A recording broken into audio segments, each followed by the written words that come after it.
namaste and a wholehearty welcome to each and every one of you to one of its kind IBG Knowledge Cafe webinar series. And today we're going to talk about the most important aspect in one's life. Why are we born? We are born to be happy. It's as simple as that.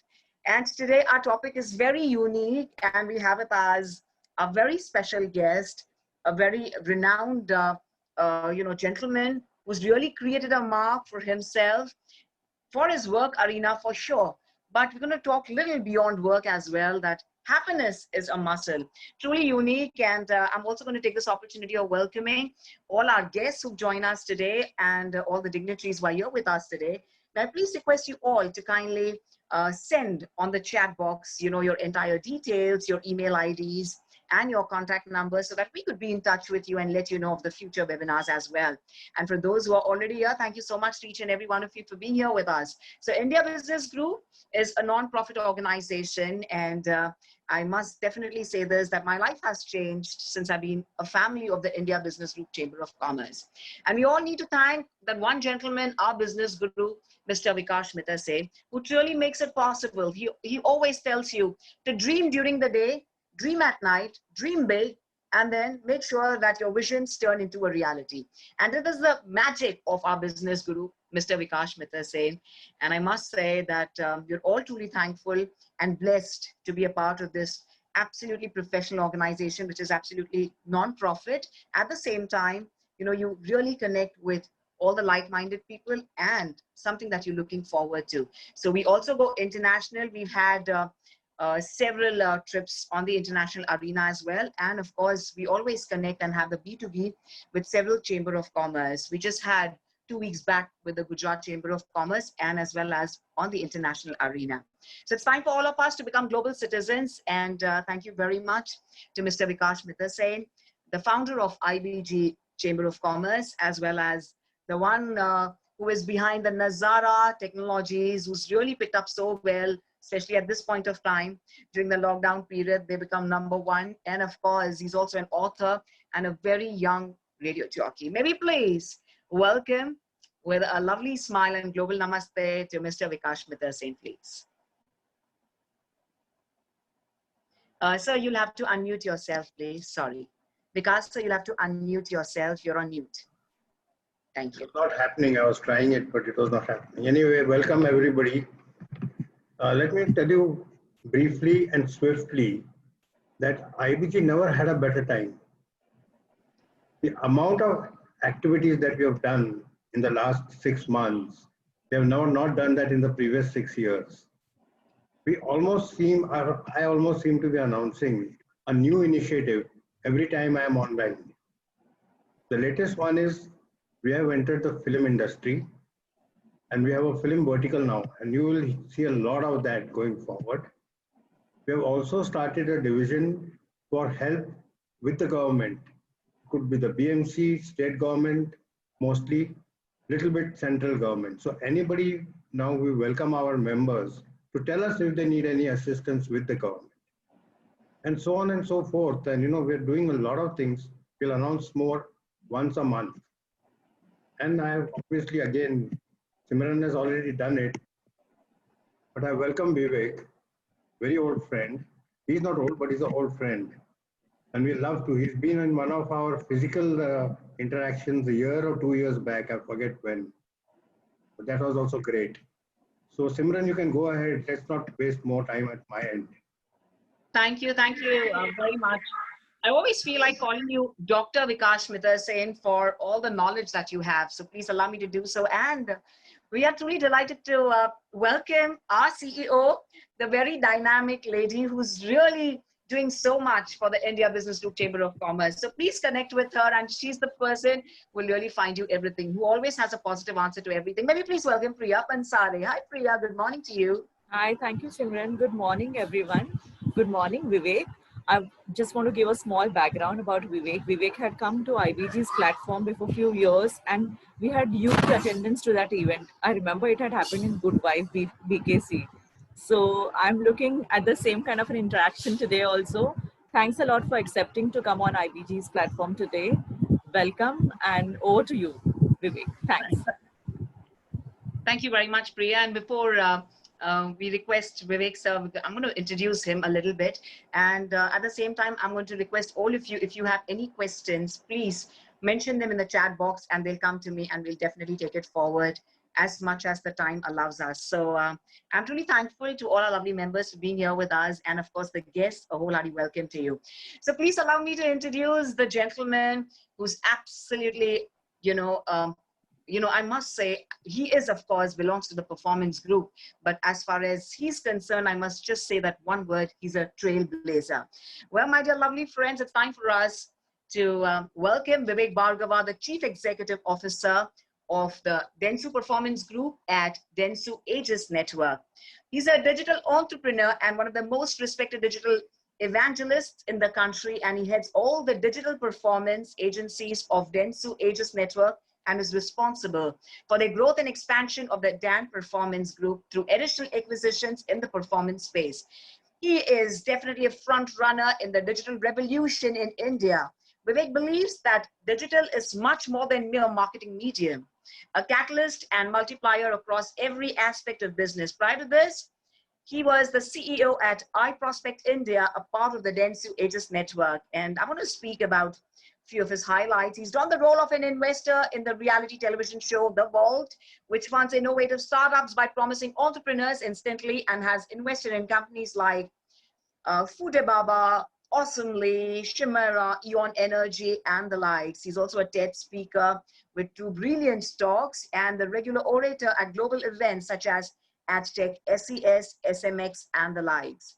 I must definitely say he's been the recipient of several awards, but today he's here to win our hearts all together from his work front as well as the personal front. And the web series today here at the IBG Knowledge Cafe is Happiness is a Muscle. So with lots of happiness, excitement, maybe please, wherever we are, I know we're beyond the camera, but with our hearts, smile, and please welcome Mr. Vivek Bhargava, please. A wholehearty welcome to you and a global namaste, Vivek. You'll have to unmute yourself, please. And I also take this opportunity of thanking Girish and Siddhi for all the coordination. Hi, Vivek. Good morning. How are you doing this morning? Awesome as always. I love that. Okay, so thanks a lot, Simran. Thanks a lot, Vikash, Priya, for giving me this opportunity to talk about happiness. So I'm going to share with you how I came across this journey or this quest of happiness.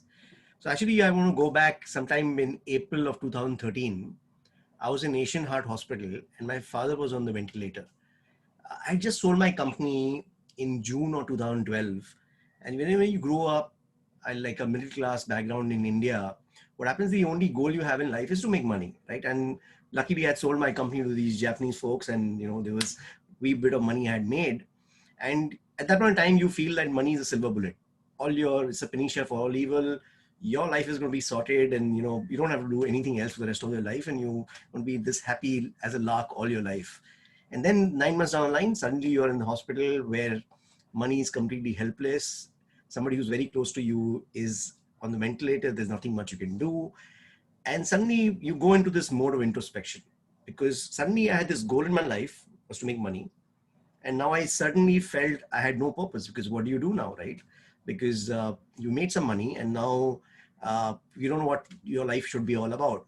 And that moment of introspection over the few nights that I was in the hospital, I thought to myself, I said, if I want to set up a goal, which is long-term, which is going to be allowing me to have a long-term purpose sort of in my mind, what should that goal be? I started off with that I want to be happier. I want to become happier every minute, every hour for the rest of my life. So that's what I wanted to attempt doing. So I didn't say I want to be happy. It's just happier. So you could be pessimistic. You are at 40. You could go and make a 41. So that was the goal. And then I started researching on books, TED Talks, everything that I could lay my hands on. And some of the things were very interesting. They almost said that everybody has a baseline of happiness. So I may be 80 on 100 because I'm an optimistic, positive guy. Somebody else could be 60 on 100 because they are realistic about life. But then something will happen, right? You may break a leg or you may win $100 million lottery. My 80 will become 95 and their 60 will become 85. But after 3 months or 6 months, we come back to our baseline. Whatever the baseline is. So if baseline for me is 80, I'll come back to 80. And if their baseline was 60, we come back to 60. So I thought to myself, I said, okay, what can we do so that we actually work on that baseline like a muscle and make that 60 into 61? How do you make that 80 into 81?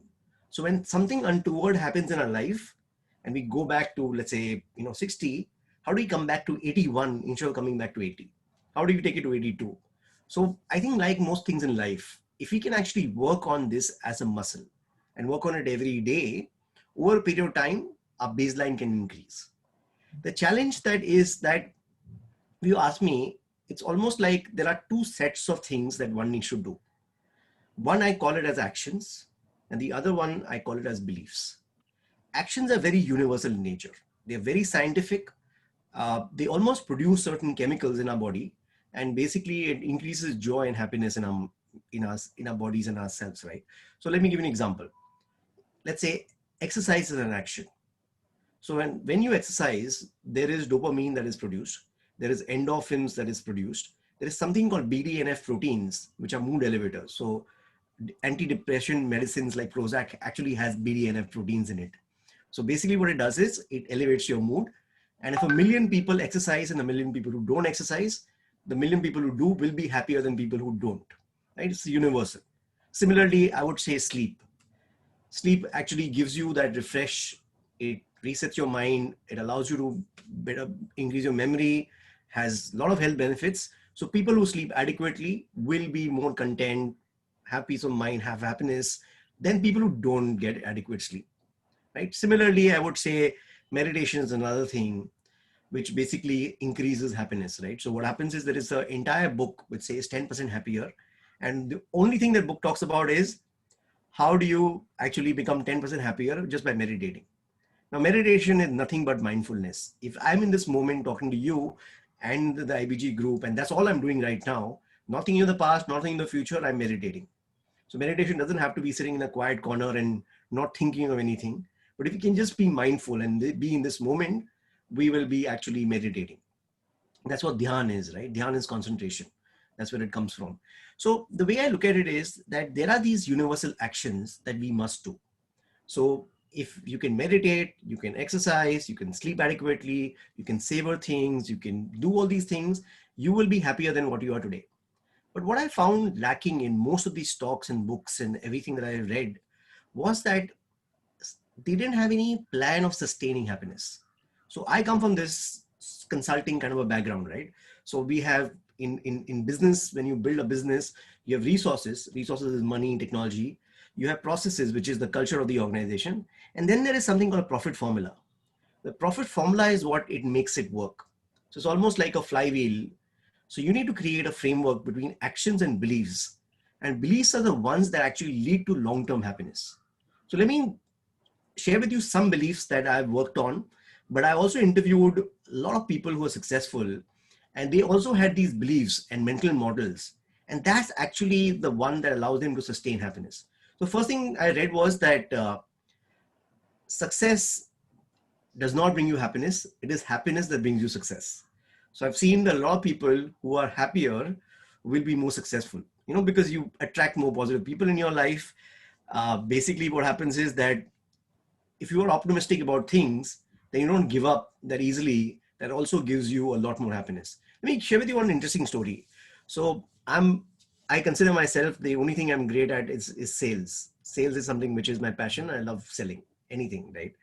So we had gone for a pitch, and I said, you know what, this has gone on very well. I think we're going to get this project.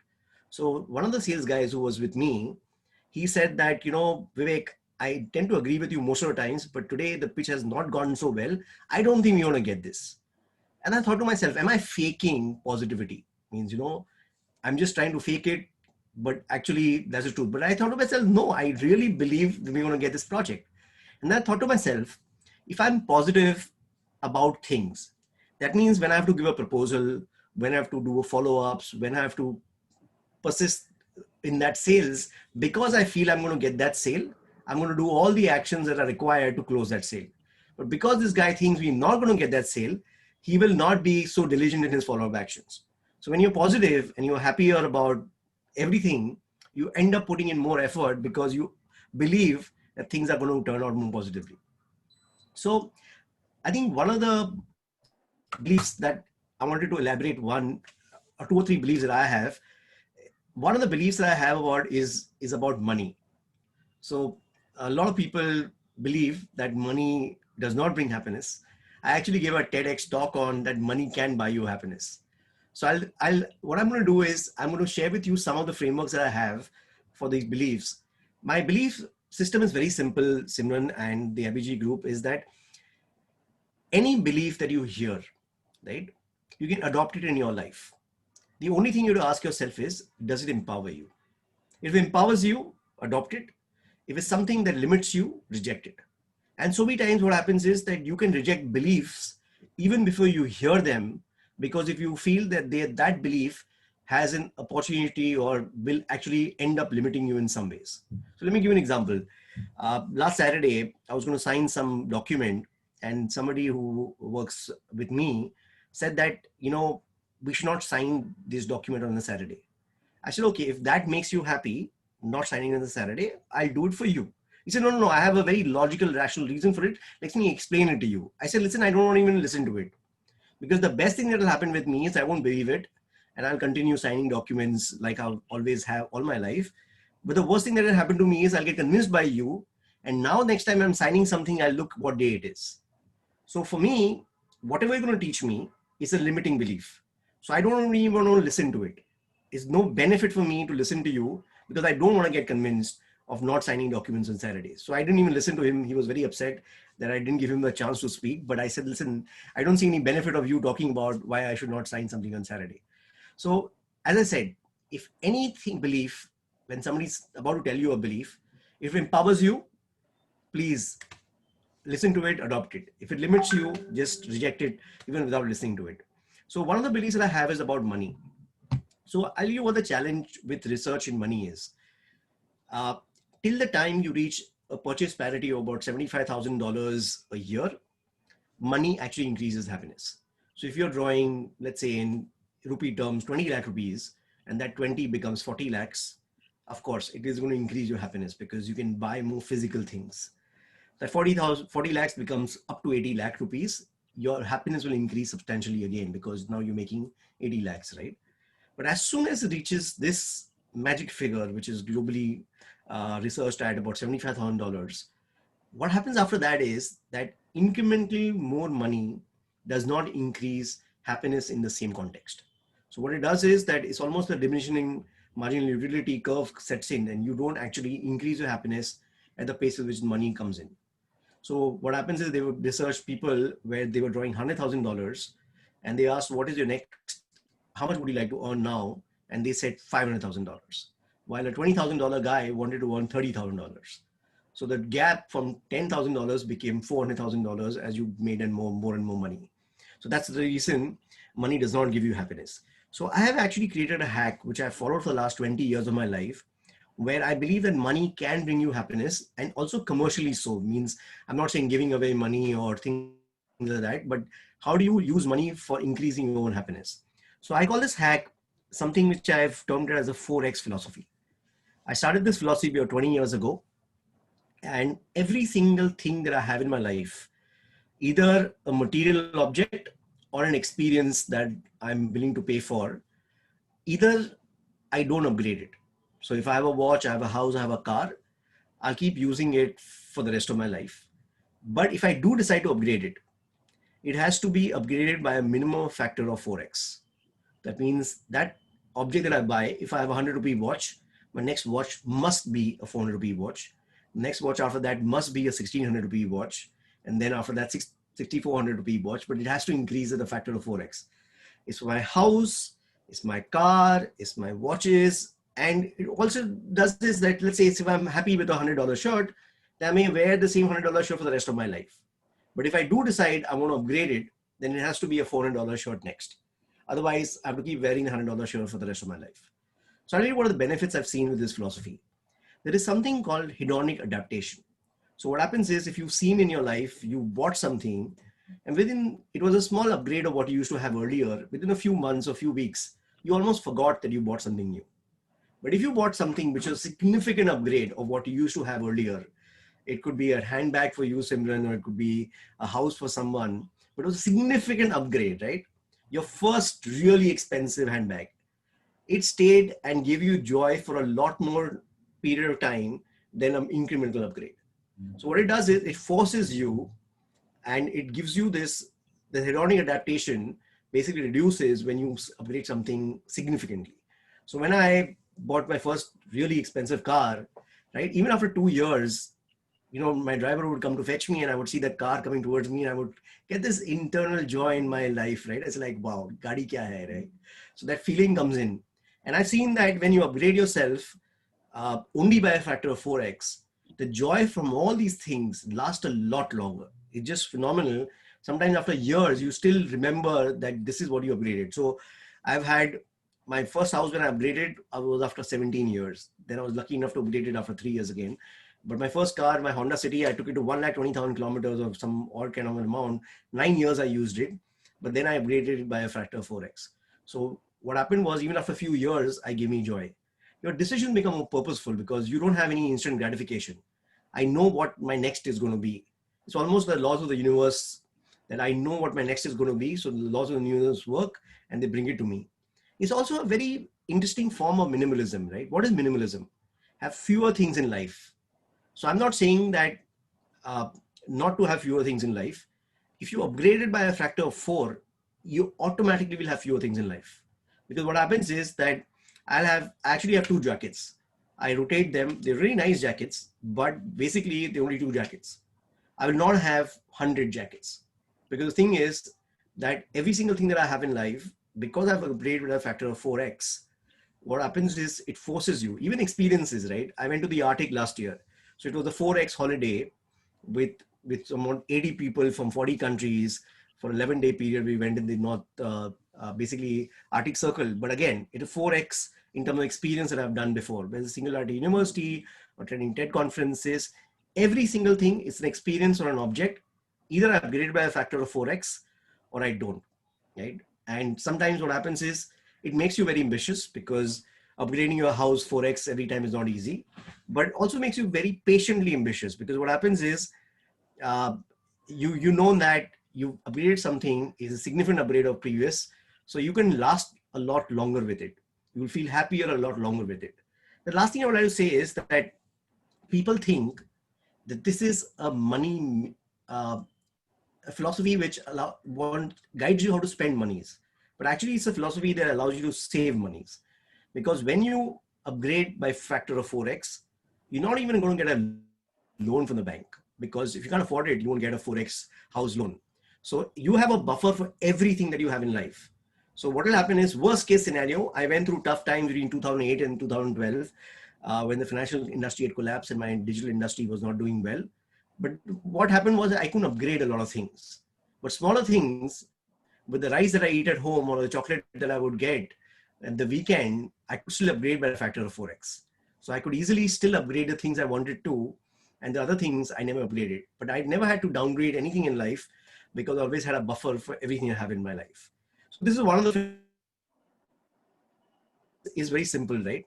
Is there a possibility for me to share my screen? Yes, very much. If the host can just, yeah. Yes, yes. So Yes, already sure. yeah. Okay. So what I'm going to do is, right, basically the way it works is that, say, at one side the actions, right, and the other side is the beliefs. Actions are things like exercise. My handwriting is so amazing, right?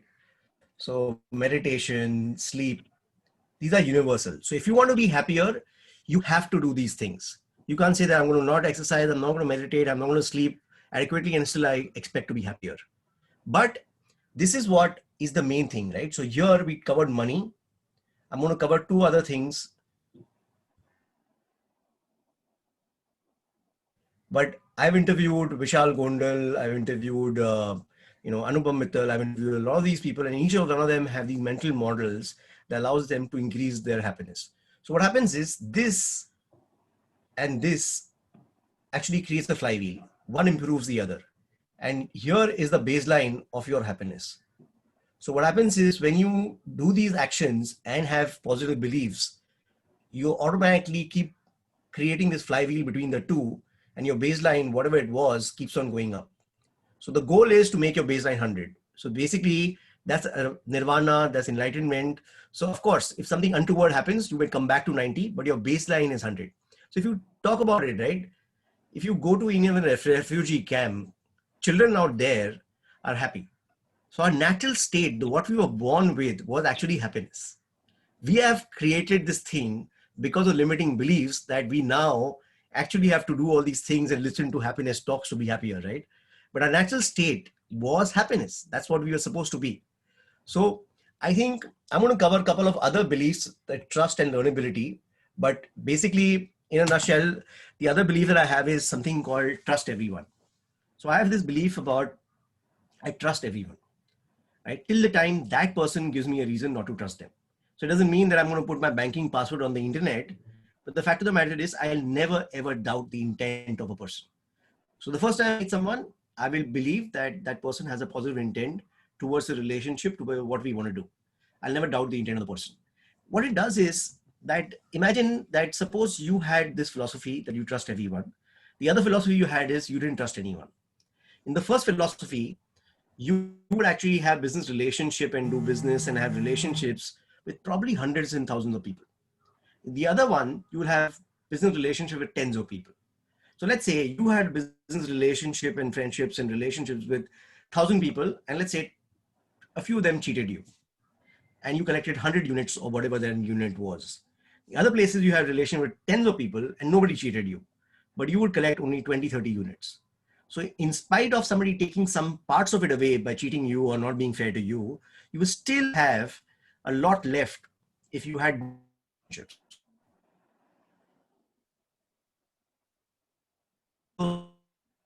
Is something which like pay it forward kind of a chemical. So what happened? Okay, your video had paused a little bit, so I'm not sure if the problem was my end or not. So oxytocin, what it does is, if you're in an environment as an organization where there's a lot of positivity around you, there's a lot of trust around you, what it does is that it produces like chemical oxytocin, which is a long-term happiness chemical. There's another long-term happiness chemical called serotonin, which is produced when you meditate. So again, that's the reason happier organizations actually are more successful. Organizations that have a lot of stress in them, cortisol, etc., are less successful. So when you actually have this philosophy of trusting everyone, you will have oxytocin in you and you will spread oxytocin around you. So automatically you will end up full organizations, more successful relationships, and you will have a happier life. So my belief is that a lot of people sometimes have this thing that, you know what, this person is out here to fleece me. I need to win this negotiation. And they come out of this environment because of which they reduce their own happiness. And then long term, I've seen that they also don't end up building great relationships, because the thing is, when you doubt the person's intent, right, what happens is that then it's very difficult for you to feel happier about that person. So let me give you an example, right? At this point in time, you took a note, probably of something that you want to ask me later. But the other thing is, what if I doubted your intent, right? I could have thought, you know what, Simran is not paying attention to what I'm saying. She's taking notes, or not, she's actually texting someone, right? Now, if I doubt that intent, right? Exactly, right? What will happen is that this is how people operate. Because they doubt intent, there's actually a very interesting book called Leadership and Self-Deception, which it says that most of the relationship issues that people have is when we doubt the intent of the person. So when you have this philosophy of trusting everyone, where I never doubt anybody's intent, you have a lot happier relationships, a lot better interpersonal friendships. And the thing is, you will have a lot more happiness in your life. I'm going to cover one last thing as a belief, and then we can actually open it to question answers. But in a nutshell, we still have to remember that what I showed earlier, right? That in a nutshell, okay, where did that? Okay. So basically, what we have to do every day is we have to have a certain set of actions and we have to build certain personal beliefs. So I'm not saying the belief system is something which you have to follow what I have about 4x, about money or trusting everyone or learnability. These are all my beliefs. You can have your own beliefs, whatever the beliefs you want them to be, right? So I'll give you an example. I was interviewing Anupam Mittal and he said about decisions. he said when he takes decisions, what he does is he looks at it from a rational point of view, then he looks at it from an emotional point of view, he looks at it that how's his conditioning related to that decision, and lastly, is there any vanity or ego in it? So let me give you an example. I have a team, which is a table tennis team called Challengers, which is a part of Ultimate Table Tennis. So what happened was that when I bought the team, in my mind, I thought that it'll break even, it'll make me money, whatever XYZ, right? But obviously we had some challenges, and leagues don't make money. But then I thought to myself, looking at the business model and and he said that you have to decide that is there vanity in it. And myself, I say that 17 days in that box with the TVs, which obviously is similar. You are used to, but most of us are not. Was a lot of fun. The world number 8 playing in my team was giving me this dose of vanity and ego like never before. And I think anybody who has owned a table tennis or any kind of a sports team is the best kind of high you can get, right? Because you own a team and it's just awesome. And the world number 8 plays in the team that you own, right? And when I discovered that, okay, this is the amount of money I'm going to invest in my own, that's the best I can do, right? And this is a sport that I love. This is a sport that I want to support. That's all I was looking for. And now what has happened is when I don't make money through the table tennis team, I have no stress. Actually, because I know that the decision was made for vanity. It was not made to make money. And I have a lot of avenues in my life where I can make the money, and that's where I will. But table tennis is one place where I have to invest for my vanity, right? So that's how empowering beliefs are. When you look at it, Vishal Gundal told me that he considers himself like a hardware product. He's iPhone 11. If an iPhone 12 comes out, what are the improvements he's made so that the iPhone 12 is significantly superior than iPhone 11?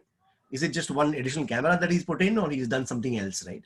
So every single person will have certain beliefs. You can build your own beliefs, but it's the combination of actions and beliefs that actually creates that sustained happiness. So last thing I'm going to cover is something called learnability, which basically I have this almost, I would call it the word fetish for learning new things. So I learn random things. So every Saturday, 4 to 5 of us friends, we learn Urdu. So I just find the language fascinating. I learned speed reading. I've learned paragliding. I've done mentalism where I do some magic tricks. I've learned stand-up comedy. I've actually done a news anchoring course, by the way. It's a company called Studio Talk. Maruk and guys who run it. And it was like 6 weekends, 4 hours, but just learning how to read from a teleprompter and news anchoring, right? But what I've seen, the benefit of learnability is that it first of all increases the stripes that you have. The news anchoring, I met this girl called Anjali Pandit. She's the one who led the expedition to the Arctic Circle, and she invited me, and I went and met her and made a lot more new friends. You have a very diverse group of friends. When I play table tennis, there is a person who actually works in the film industry, but he actually is at a very low end. He actually helps in the lighting. So I'm sure financially, he doesn't make a lot of money. But in our hierarchy of friends in table tennis, he's the top because he plays the best of us, right? So his game is better than all of us. And then affluence, education qualifications, those things don't matter. So you will have these hundreds of different groups of friends. But I think the most important part about learnability, why I call it an empowering belief, is that, I've been brought up in childhood was don't be a jack of all, be a master of one. But what I've realized is to be a master of one is actually very, very good to be a jack of all. So imagine you're trying to dig a hole in one place 200 feet.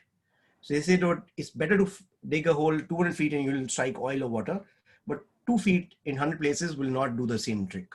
But what if you could dig 200 feet in one place and then dig 2 feet, different 100 holes where the water can actually be tapped from 100 places. So that's what I feel learnability is all about. When I learned mentalism, I've guessed people's password. Now, when I guess somebody's password, right, what it does is that person never forgets me for the rest of their life. So I'm in sales. I need recall for them to remember me when they think about digital marketing projects. So automatically it's been helpful. I've learned stand-up comedy makes me a better speaker. I can tell better jokes, make people laugh. In a party, I'll be the center of the crowd because I can make people laugh. Similarly, I've seen that every single thing that I've learned when I learned news anchoring, it allowed me to be a part of this TV show where I was slightly more comfortable in front of the camera than most people. I was told I speak too fast. I still do, but I become slower than what I used to be. So automatically, the news anchoring course helped me in that. So what I've seen is that all these different things that I learn, they make me a better me. So if the better me is an entrepreneur, if my passion for life is to make money, all these different things that I do allow me to become better at at what my primary core is. So I would like to end this talk with one simple thing that I think happiness brings you success. All of us should strive to be happier, which will automatically make us more successful. But this has to be done through a combination of basically two things. You need to have actions in your life and you need to have beliefs in your life. Actions are universal, you must do them. And beliefs are something which you can take beliefs from anybody. Some can be from me, some can be from Anupam Mittal, some can be from Albert Einstein, if you believe you found some belief of his, as long as they empower you. If somebody tells you a belief that doesn't empower you, then you should have the freedom to reject it, because that's the only way you will actually grow in life and become happier. So anyway, I hope you can take some of these things and become happier. Thank you, Vivek. I've already started feeling happy. So I personally have a couple of questions. And at first, I must tell everyone, I love the grin on your face. You know, it just shows how excited and happy you are from within. So the fact that आपने उर्दू सीखी है, तो आप शायद शायर भी बन जाएंगे, परफॉर्मर बन जाएंगे, आपने स्टैंड अप कॉमेडियन किया है, न्यूज एंकर तो ऑलरेडी बन जाए. क्या बात है यार. I mean, your digital world is anyways, too much for you, to take it. And then you adding all these. So tell me now, Vivek, you mentioned to us, it is happiness that brings you success. And then you say, and money can bring you happiness. So this is like chicken and egg story. So for everyone who is present here, where do we start from? It's about mindfulness, happiness, the realization. So either we start from beliefs or action.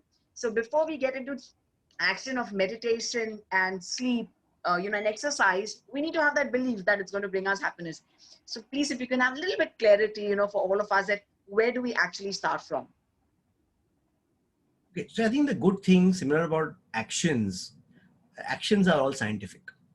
So what happens is that if you start from actions, you can't go wrong, right? So let's say you start with meditation. What meditation does is it produces something called serotonin. Serotonin is sort of the Dalai Lama of happiness. Dopamine is the Usain Bolt of happiness. So dopamine is something that you feel when you eat some dessert or you exercise, etc., right? But serotonin is long-term happiness. So if you meditate, automatically you will be happier. Now the thing is, what are the key reasons because of which you will be happier, right? First thing is, people who are regular meditators, they have a larger and more gray matter in the prefrontal cortex. Now what happens is that, let's say I'm going to lose my temper right now. Losing a temper is actually a chemical that is produced.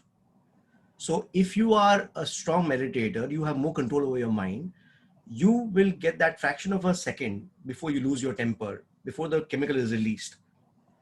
If you have more control over your mind, chances of you will not become angry. So they say, right? Pause, breathe, smile. So the fact of the matter, before you lose your temper, you got to stop yourself. Once you lost it, then you can't do much because then it's chemical, right? So now by default, right, it doesn't have to be meditation. You can do puja, you can do chanting, you can basically just try to remind yourself to be in the moment all the time. Before COVID hit, I used to listen to Osho while swimming. So for 6 months, I was listening to Osho. These are small waterproof headphones, but very, very useful because then he goes into your brain directly inside the water. But he talked about meditation in half his talks, right? So every religion talks about mindfulness in some ways. It's chanting, puja, meditation, mindfulness, whatever you would call it, right? So if you can just take out some time for introspection, how does experience come? Experience doesn't come from experience. It comes from introspection. It's what you learn from it. If you're not mindful, you can't learn from anything. So if I would say that start with actions, right? Start exercising because it releases dopamine, endorphins, BDNF proteins. Start with sleeping adequately, right? It is the best thing that can happen in your life, right? So actions are no-brainer. You have to have actions. You can't say, I'm going to have just beliefs. Because your belief could be fitness, but if you don't sleep, you don't exercise, you don't eat well, then you're not going to be fit, right?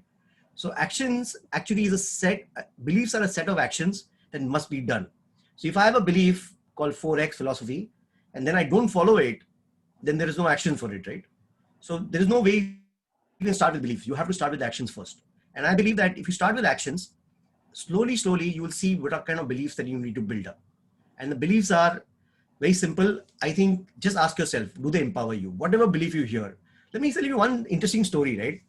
A friend of mine came to my house about a year ago and he started talking about the soul. Now, honestly, I'm almost bordering atheist, right? So for me, soul is all mumbo jumbo. I said, whatever is there is in this life is this life, right? So he said that, you know what, soul. So I said, okay, you know what, I'm going to listen to him and see whether it's empowering or not. Okay. So then he said that, you know, soul is something that ages differently from your body. So you can live 30 years and your soul could age 1,000 years. And you can, you know, live 30 years and your soul could age 1 year. So it depends on what impact you've created. And I thought to myself, I say, you know what, this is a very interesting way to measure productivity. Now I can ask myself at the end of 24 hours, did I age my soul more than 24 hours or not? So now what happens is, what can I do that will impact billions of people, that will result in my soul aging more than my body, right? And that's where actually I found a new purpose. The reason I decided to write a book and a documentary and all those things is because I feel that if I can make 1 billion people happier, right, it'll impact and age my soul more than what it is going to age by doing digital marketing, right? So I have this ability of having influence. I have this ability of having thoughts which hopefully can make people happier. So suddenly this dinner conversation took something which I find it irrational, because I don't find the age of a soul as a rational concept in my mind, but I used it to empower myself. I used it to create more impact in my life. So 10, 20 years down the line, I'm going to thank this guy. His name is Amit Madan, by the way, and thank him because he set me on a path that allowed me to measure productivity differently, and I'm going to age my soul significantly more because of him, right?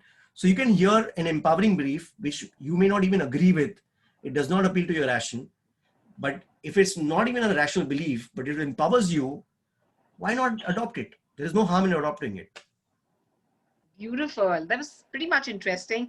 I'm going to come to digital marketing, but right after we have a couple of questions now. Gaurav says sometimes things which we do are influenced by the industry, market factors. What do we do if it's an all or nothing situation?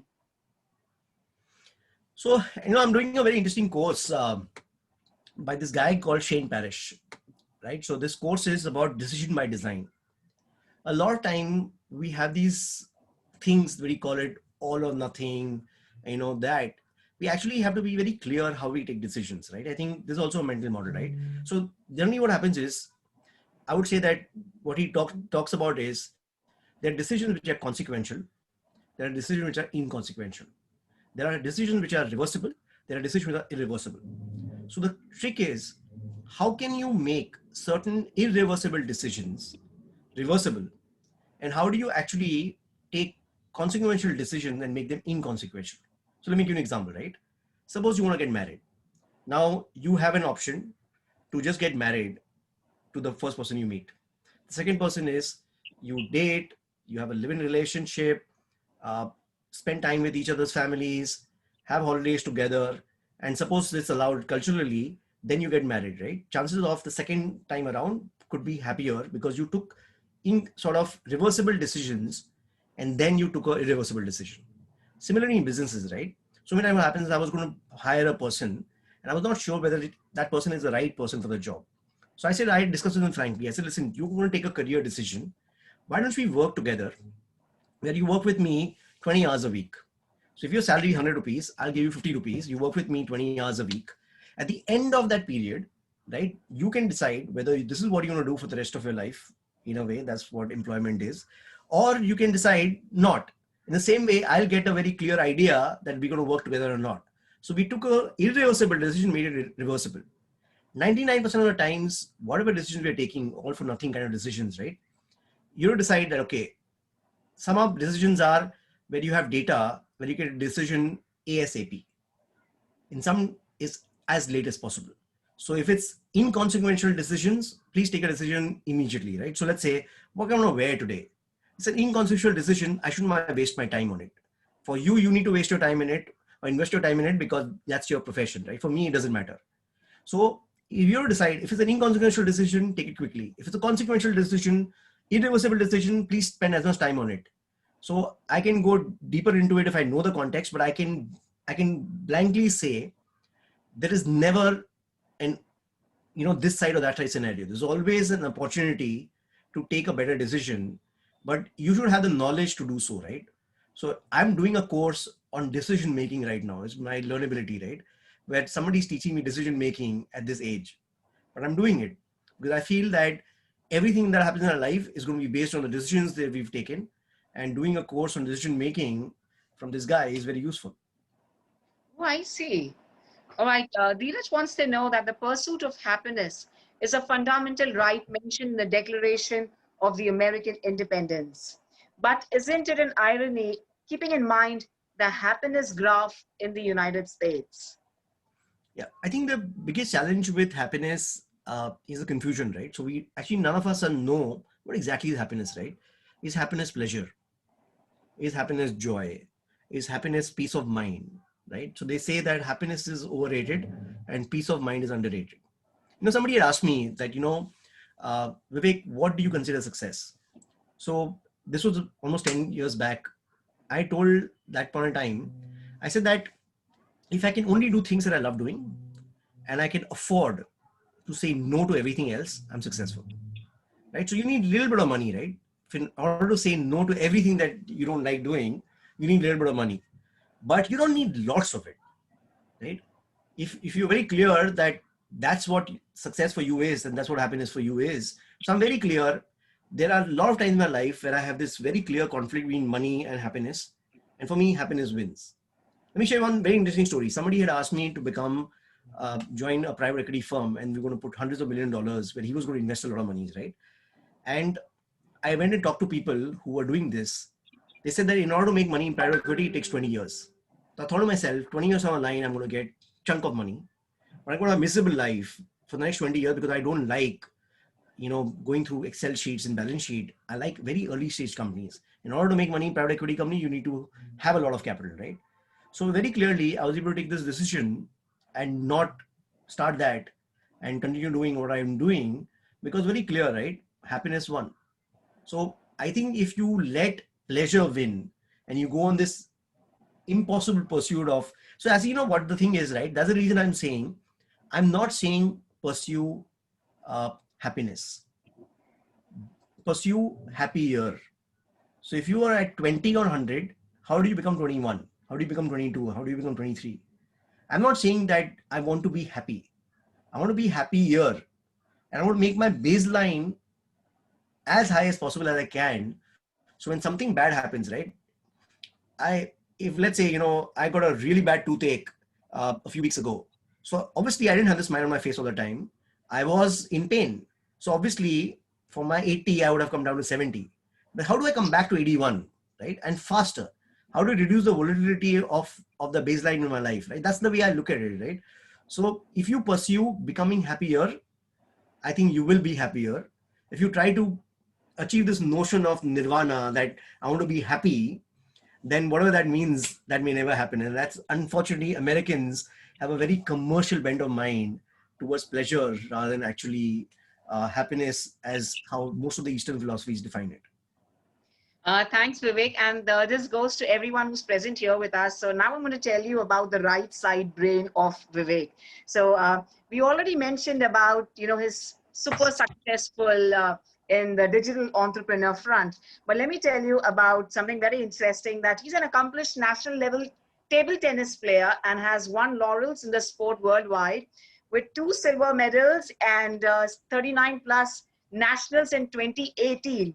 And of course, several other medals. So besides this, he's also an avid chess player and amateur paragliding pilot. Now, I want to know that you've always been into the right side brain, very active, and it's always the happiness which comes from there that really makes you to work hard, even as an entrepreneur, in your work front. what about people at this point of time who are here with us in the IBG family? You know, for them, it's not possible to have that right side, because I think it's a different feel altogether since childhood if you are active and you exercise and you are in a sport. So what do you have to tell about them? Should they get into yoga or something, at this point of time, at this age? Or how would you tell everyone to really satisfy? Also, I want you to tell us something about digital marketing, that all of us could get into it, because this is truly a digital world. And we always talk of networking, but now the networking is only on the net. So if you could highlight us on both the aspects. So Simon, see, I have this firm belief that a lot of times we waste our time in trying to, sort of reduce or plug in our weaknesses. My belief is very simple. Just work on your strengths. Because the more and more you work on your weaknesses, you end up creating only mediocre weaknesses. So there is no use, right? So if you have certain strengths, just see how you can be the best guy in the world in that strength. I've also adopted that philosophy even for my team members. If I identify certain strengths in a team who's working with me, I'll try to make sure that they get more and more time working on that strength. So my belief is that if I have, let's say, 8 hours of work in a day, how do I spend 99% of my time in doing things that I'm the best at? If anything somebody else can do, I won't do. So when you have that philosophy, you will end up developing both your brains. Second thing is learnability is a great way to develop actually. So when you work on your right brain, your left brain improves. And when you work on your left brain, your right brain improves. So the thing is that more and more you learn new things, your neurosciences get fired up. You get new pathways in neurosciences, and the more and more active your neuroscience brain is, right, the better you'll be able to think in both, right? So my recommendation is learn as many new things as possible. I can guarantee you it'll improve whatever side of the brain you want to improve, because both will improve together, right? As far as digital is concerned, I think the biggest challenge that I think a lot of people face is that we have been taught from childhood to create a blueprint of what we're going to do. Cross every single T, dot every single I. And the digital is not about digital marketing. Sorry. Digital is the age we're living in. So the key of digital is about taking a compass in your hand and you start working. So I think most organizations make this mistake of trying to create a blueprint of what my digital transformation project should look like in the next 5 years. But they have very basic things. Like I met an organization where they were not bidding for their own brand name on Google AdWords. That means if somebody is searching for their company name on Google, competition name will show up. So you say, no, we should have a digital strategy. I say, you know what? This is going to take you 100 rupees a day. Just make sure if somebody searches for your name, your website shows up instead of your competitor, right? But start tomorrow. Don't wait for a digital marketing plan to be made, right? Similarly, digital mindset is about being a mindset, right? So you take data-driven decisions. You fire bullets and do small pilots. When they work out, then you throw the cannonball. So the way digital marketing works is that you have to be very clear that digital is the age we're living in. It plays a role of a catalyst or multiplier across every single facet of an organization. And it's very, very critical. That's the way one should look at digital marketing. Because digital is the age you're living in. So it can help you in recruitment. It can help you in business development. It can help you in understanding consumer trends. It can help you in crossing and upselling to existing customers. It can help you in 20 ways. It's very, very critical. Not look at it in a silo. But the key thing, one takeaway is start tomorrow. Talk to 5 friends who are in digital marketing. Tell them, this is my company. Tell me one thing I should do. But do that one thing tomorrow. If none of you are doing Google AdWords for your own brand name, please start that tomorrow. Just bid on your own brand company name. So if somebody searches for your name and your product name, they should see an ad from you, right? If nothing else, start with that. So there are small, small things that each one of us should do. Don't wait for perfection. Sometimes what happens is it takes 10 hours to reach 90% of where you want to go. And then 1,000 hours after that to take it to 100%, right? So it's so many times we wasted a lot of time in trying to take things to 100%, while we can take thousands of things to 90%. So the way I lead my life is very simple. I will take a lot more things to 90% because I feel that that is what I'm good at. Crossing every single T and dotting every single I and taking to 100%, I can have hundreds of people working with me to do that. They love doing that. They're more diligent about it, while I can create more new things.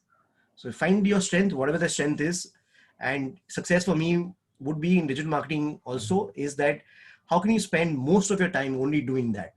That's what your strength is. Please try to see that. Can you spend 99% of your productive time only just doing that, what your strength is? Thank you, Vivek. That was really absolutely, worthwhile for all of us, simply because we already have started getting into our perceptions and trying to have our very clear beliefs and actions. Vivek, one last question is, Kundan wants to know if you could suggest some books. So I'm going to, at this point of time, ask you to mention your book as well and your documentary that you mentioned about. And also someone just mentioned if you could mention a few digital courses for someone who's a real fresher and has no idea about the digital world. If you could kindly highlight us regards this as well. Sure. So I'm a voracious reader. I've probably read thousands of books. So I don't know. If you want to understand neurosciences, there is a book called Your Brain at Work, which is very interesting. You read about happiness. And there is a book called How Happiness, which is pretty good. If you want to read about digital marketing, see, digital marketing, I would say that, there are a lot of courses on Coursera, right? So just do as many as you can, right? They're all $20 courses. Do as many of them you can. But I think content creation is one interesting area where I would suggest that digital marketing is a lot about content creation. So do that. I think that will be useful. But in general, I think the way I look at it is, right, that what is the outcome you desire? If you desire a certain outcome, then you need to learn things to achieve that outcome. So it's important that I feel that learning never goes to waste. So just try to learn as many things as possible. Like decision making, there's a course by Shane Parrish called Decision by Design, which I mentioned. Just do it. I think it's a phenomenal course. I just finished off a course by Harvard. It's called Disruptive Strategy by this professor called Clay Christensen. Interestingly, unfortunately, he passed away in Jan 2020. So actually, when I joined the course in March, he was no more. But it was just fascinating, somebody who's no more teaching you disruptive strategy. And it was just phenomenal course. One of the best courses I've attended on what causes disruptive strategy. And in the digital age, a lot of disruptions are going to happen. If you can afford it, go to Singularity University. It's one of the best things to learn about exponential technologies, because a lot of technologies in digital are exponential, where 1 becomes 2, becomes 4, becomes 8, becomes 16. So very, very important that you understand the nature of exponential technologies, because that is what is going to disrupt your industry. So I think learning about that would be useful. Again, I can go on for 2 hours on what all things you can learn, but that's my passion in any case. As I said, it's a fetish for me to learn new things. Thank you, Kundan and Sahil, for asking us questions. And we have one last bit from Kapil Patare, who wants you to mention the digital course that you were talking about, the decision-making course that you were talking about. We just like to know So that. there is a guy called Shane Parrish. He runs a blog called, I think it's called Furham Street. Basically, he advises hedge fund managers and financial guys in New York on how to take decisions. And now he's got this course called Decision by Design. It's a 12-week course. It's one sort of 1 hour every week. So he releases only one video and one module every week. You spend 1 hour on that. But he doesn't release all 12 of them at the same time. It's only one a week. So every week you look forward to this coming in. And he's got a phenomenal blog. He's got a phenomenal podcast with people. They're long format podcasts. But basically, he just teaches you decision making. And I feel that, I think if one skill set that I would say that all of us should learn is decision making, because we are faced with decisions every minute of our lives. And it's so critical. We can save so much of time, so much of money, and have such better relationships if we just knew how we can take decisions better, right? So I think if you were to do one course, I would recommend right now, I'm almost have this man love with the Shane Parrish guy, and he's just come out with this phenomenal decision-making course. Means it's one of the best courses I've done in a long time. And I've done millions of courses, so I can speak on that. I'm going to add a line here, Vivek. I do remember, when we spoke about, when you were talking about decision making and you spoke about marriage, and that has to be convincing. You said there are two aspects, either you get married this way or that way. So that we'll leave it on everyone who's present here at IBG to analyze your own life and think about how did you make that decision. So thank you so much to everyone who joined us today. And my name is Simran Ahuja. I take this opportunity of truly thanking our very special guest, the very intelligent, very renowned, super successful digital entrepreneur. And of course, as I said, yes, he's also a national level player. That was Vivek Bhargava for us. I'm going to request our business guru, Mr. Vikash Mittersain, for his few words, please.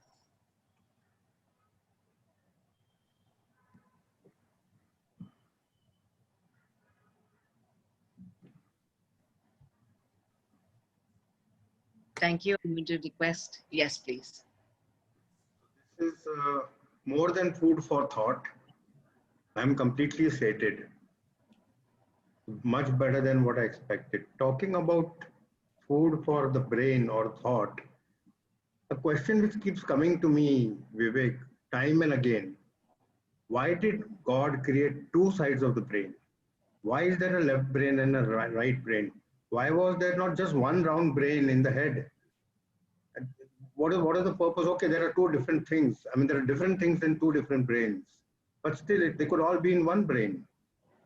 Have you any ideas on that? I'll give you my thoughts, because the challenge with the neurosciences is that something that takes hundreds of thousands of years, right, Yeah. to evolve. So let's say we have this thing called, flight and flight response. Fight or flight. Right. So the problem with that is that was when a tiger was in the grass and he could have eaten us up. But the problem is that that same response is in the brain today, while we Yeah. are not getting eaten up by tigers anymore. Yeah. So it's going to take 100,000 years before some kind of changes happen out there, right? So a lot of this, it didn't start off with two brains, right? It started off in evolution. The problem is that the life is changing much faster, and our biological systems to keep track of it, it is taking more and more time, right? So basically we have hair on our head because we could get, hit on our head and we have to save our brain.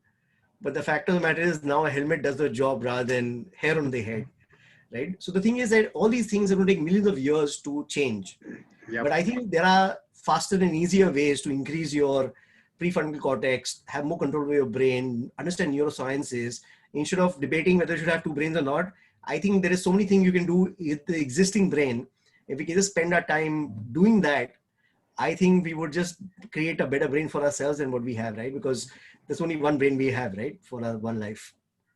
So I won't waste more time of the others, but we will need to meet over drinks someday and discuss this topic. Well, I've been having these Zoom meetings where we each pour our individual drinks and have a Zoom drink meeting. So that makes more sense in current times. Absolutely. So we'll set this up someday. Done, my friend. Absolutely. Thank you very much. Absolutely exhilarating 1 hour that I've spent here. I don't know where it went and when it went. Thank you. And Simran, I have a business idea for you. I'm going to get in touch with you. Oh, that's brilliant. That's so kind. But I must say to everyone that, our hearts are towards the left side. And that is why we always think from the right side. But coming here on the IBG Chamber of Commerce platform, I've started using my left side of the brain as well. So that, it equalizes and I only don't think from my heart. So thank you, Vivek. It's been truly an interesting conversation. Never knew that, something like happiness is a muscle could lead to being a better entrepreneur, a better human being, which is truly the need of the hour. End of the day, we all have to be beautiful human beings, going through this lovely experience of experiencing that happiness within. So I think with a beautiful smile, I'm going to request everyone to please be on unmute and have your videos on with the most beautiful, happy smile, because it's all about just believing in it and the action. So the action is the happiest smiles, and we'll have a photo op if Vivek allows us to have a photo op with you so that we remember this. And I want all of you to post this on your social media handles and talk about this is the moment when we really felt happy. And I'm sure most of us wouldn't have had any external thoughts, except when Vivek spoke about marriage. Vivek, that was when everyone would get into their thoughts. But otherwise, we were all with you. And even during marriage, I'm just kidding. I'm going to request everyone to please have your videos on, have your mute your audios, and Girish to please have a lovely click at the countdown of 3. We're going to have 3 clicks with Vivek Bhargava, the CEO of Dan Performance Group. And thank you, Vivek, for being here with us. That's the Dentsu Performance Group at Dentsu Aegis Network. And next time we're going to have another session on the digital front by Vivek Bhargava, if he allows us to do so. And we're going to request Priya and, of course, Dr. Vikash Mitra-Sen, as I always call our business guru. So let's have the picture with the happiest smile. 3, 2. 3, 2. Thank you very much to everyone who's present here, and do send us your details. We'll be in touch with you. It was absolutely a pleasure to have all of you on this IBG Knowledge Cafe webinar series, and happiness is a muscle. Please be happy and make sure that sleep, meditation, and exercise are part of your lives. Encourage and empower others. Make your families happy by giving lots of love and happiness to everyone. Thank you. And a global namaste. Vikash, you have something to say, I feel. Yeah, I was just trying to mention that Simran mentioned the word marriage twice. Yeah, Is because that's something the is time. something brewing? Is something brewing? No. That's the time when, people start getting into that personal front, from that perspective, because we were like all into like beliefs and, Yeah, to be happy with work and success and the 4X. That was pretty much interesting. I think we need to all think about the 4X factor as well and get that oomph factor in our lives. So nothing, because it's just that's the personal front. And I just loved it. And I just love the yeah, perceptions that, yeah. Just kidding. I mean, I just said, it's always somewhere where we can really take everything on a lighter note, and yeah. that's what life is all about, because otherwise we do want to get into I'm just serious joking. conversation. I know, same here. But Vivek, you always have that beautiful, happy feeling showing that you are mindful and you are. I mean, I can see the glow on your face. Oh my God. It's tremendous. So thank you to Thank everyone. you. Family. If you have any further questions, we could pass it on to Vivek. You could mail it to us. And of course, you are connected with Priya, Girish, Siddhi, and of course, our business guru who will connect with you every Monday. Also to mention that we had Incredible Indians, where we had the interview of our business guru, as I call him, Dr. Vikash Mittersain, for all his expertise and his knowledge. And we've shared it on the group as well. Kindly do take a look at, all the faith that he's had, and from scratch, that is from not from zero but from -10, how did he become a superpower successful, I would say, the I'm giant gonna industry your of leave, guys. Yeah, Nazara thanks. technology. Thank you. Yeah, bye. All right.